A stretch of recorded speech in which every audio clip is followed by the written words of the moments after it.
Hey guys, welcome to Bastion Time. I am your host Sebastian. This is Nintendo News.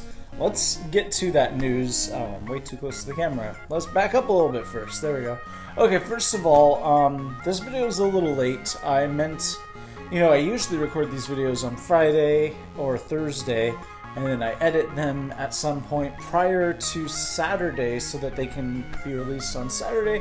Unfortunately, I was sick with the flu, so thankfully I'm almost 100% better, so that's great, but it was pretty bad. But anyways, I'm happy to be able to record this video now, so it's releasing probably a day or two late. But anyways, the first story that we want to talk about is about the fact that Sony, or it wasn't Microsoft, one of Nintendo's competitors, I forget which, had a survey out saying, hey, are you interested in the Switch? And what about the Super Nintendo Classic Edition? What? Nintendo hasn't announced any such thing, but of course we've all speculated that that's why the NES Classic Edition was so limited in terms of quantity that they were surely going to do a Super Nintendo one this coming holiday season, and who knows, maybe a classic Nintendo 64 edition next year. Anyways, the point is, they've since revised that survey to say it's just speculated, it's not confirmed. So, makes me think that they probably know something that the general public doesn't. Why would they put that in their survey if it was just speculation? But I don't know. We will see this coming holiday season, or really, we'll see probably at E3, which is just in a few days, which is crazy. Or 2 days. Yikes. Our next story comes from the developers of Breath of the Wild, and they say some pretty interesting things about the timeline placement. I remember people asking Aonuma before Breath of the Wild actually came out, hey, when the heck does this game take place in the timeline? And he would say, oh, just play it, you'll figure it out. Well, I've played it, and I don't know what the heck he's talking about because it's not obvious to me. I thought, it probably is either during or after the original Legend of Zelda and Zelda 2, The Adventure of Link, but in one of the other two of the three timeline branches. But I guess that's basically what it turned out to be, except later. Basically they say this game takes place way after even the original Legend of Zelda and Zelda 2, The Adventure of Link. They don't confirm which of the three timelines, however, which is confusing. But I think that it's probably pretty obvious that it takes place in the child timeline, because in-game, they referenced Twilight Princess, and they referenced something else. When they call him, they say something about how this hero was steeped in shadows, and something else that was specific to, he traveled through time. It's like whether he traveled through time or was steeped in shadows, or a third thing that I'm forgetting off the top of my head. But in any case, those three things only occur in the child timeline. So I still don't understand why there are Karoks and why there are Rito, but anyway. What do you guys think about the timeline placement? Let me know in the comments down below.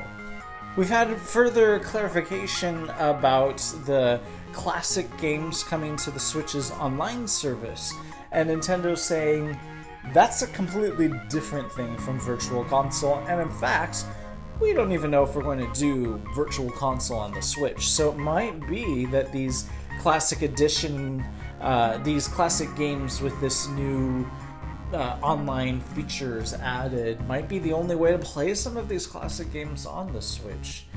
They didn't say definitively no Virtual Console, but it sounds like that's kind of what they're saying, which is confusing because I thought that they were very happy with the way the Virtual Console turned out on the 3DS and on the Wii U, but I don't know. If you want to read more about that, there's a link down there for you. Our next story is from ThinkGeek, and they have this amazing Zelda. Well, first of all, I don't know which image I'm going to show right now. They have this gigantic painting. It's not really a painting. It's a piece of the official art, but gigantic. Then they also have this really awesome backpack. It's circular, and I don't really see how... I mean, most people use backpacks for things like keeping their laptop in it or whatever. How would that work in a circular type deal? It just doesn't make a whole lot of sense to me in terms of functionality. It looks great aesthetically, but functionality-wise, I don't know. I'm more about functionality. I almost said feng shui there for a second there. I'm more about functionality than I am about aesthetics. So, anyways, if you want to check that out or buy it or whatever, I'm sure it's crazy expensive. There's a link down there for you. And then we had a Pokemon Direct, which didn't tell us anything that we didn't really already guess. Well, I don't know. Of course, Pokkén Tournament is coming to Switch, and of course, it's going to be some kind of deluxe version. I mean, Mario Kart came to Switch and had a deluxe version, so that was kind of a given. But then they announced that they're remaking 2 more of the classic Pokemon games, which is something they've been doing, well, have done once so far. It makes sense that they're going to continue doing this because it's an easy money grab. So we've got Pokemon Sun and Moon Ultra coming to the 3DS. Still no word on any Switch traditional Pokemon games, which is really weird. I thought for sure we were going to get that announcement, but apparently that was just a rumor and was never real. Our next story is about a Zelda leather jacket, which... Wait a minute, didn't we already talk about this like half of a year ago or a year ago, and didn't I end up buying it? Yes, I did, but that's a different one. This one is pretty cool too. It's that previous one was like a biker's jacket. This one is a more traditional, like, I don't really know what the word I'm looking for is, preppy kind of jacket. It's still pretty cool, and the inside is amazing. It's got like this very colorful picture of Link inside, but it's crazy expensive. It's like $350 or something. I think it's even more than that. Yeah, I'm not gonna buy this one. I still am shocked that I bought that other one. That's way more expensive. I don't tend to buy expensive clothes. I don't really care about name brands or whatever, so I'm not interested in that. But I really wanted that previous Zelda jacket, and I kind of want this one, but there's no way in heck I'm buying it. $350, no thanks. They also have some other interesting things. The people that make the same coat, they have some interesting hoodies that aren't like your typical cheesy hoodie, but are more designed to look like Link's tunic, and then they have this really cool backpack, but I'm worried they don't have the dimensions of the backpack on there, and I'm worried that it's really, really small, and what's the point? But anyways, if you want to check that out, there's a link down there for you. Mr. Miyamoto attended a groundbreaking ceremony for the new Universal Studios Super Nintendo World thing in Japan.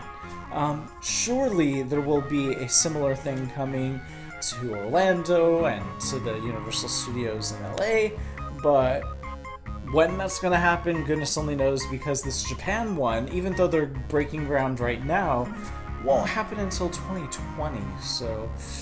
But anyways, they had this interesting video that showed, like, since they obviously haven't started constructing anything yet, it doesn't show any real-life things. It's just like this animated mock-up of what it might be like. So anyways, that's pretty cool. One interesting thing, though, that they did confirm is that, yes, there will be some iteration of Mario Kart, and that it will use the most advanced technology available.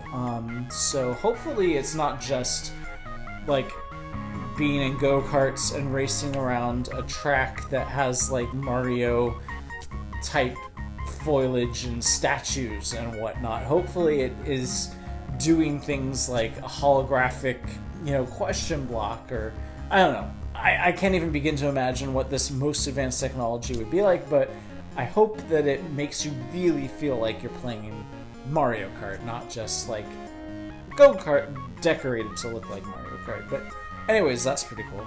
If you want to watch that video, there's a link down there for you.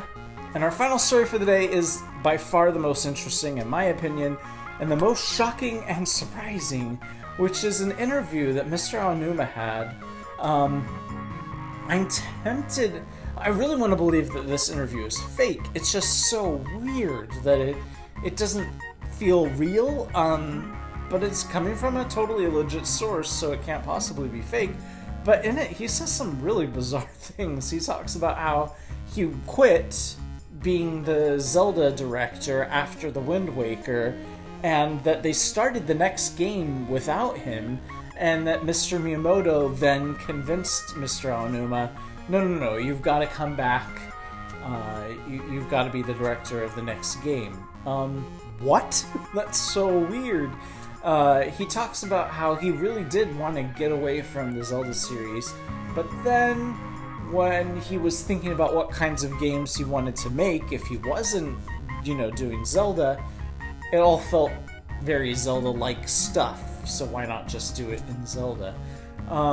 He also talked about the fact, I am really surprised that he said these things, or in any case, enough preamble. He talks about how he kind of doesn't really like working with Mr. Miyamoto sometimes, and that he wants to surpass him. He was talking about how during some particular press tour, I think it was probably for Breath of the Wild, they were talking about, like, interviewers would ask them, like, what makes a game, Mr. Miyamoto would talk about what makes a game Zelda-like or whatever, and so Mr. Miyamoto would say some contradictory things in each interview. He would say, well, you can read the interview yourself, but he would say one thing in one interview and then say another thing in another interview, and that would contradict the other thing. So Mr. Aonuma would start kind of parodying these things that Mr. Miyamoto would say, and Mr. Miyamoto would interrupt him in front of the interviewer and say, no, that's not right. It's actually this other thing.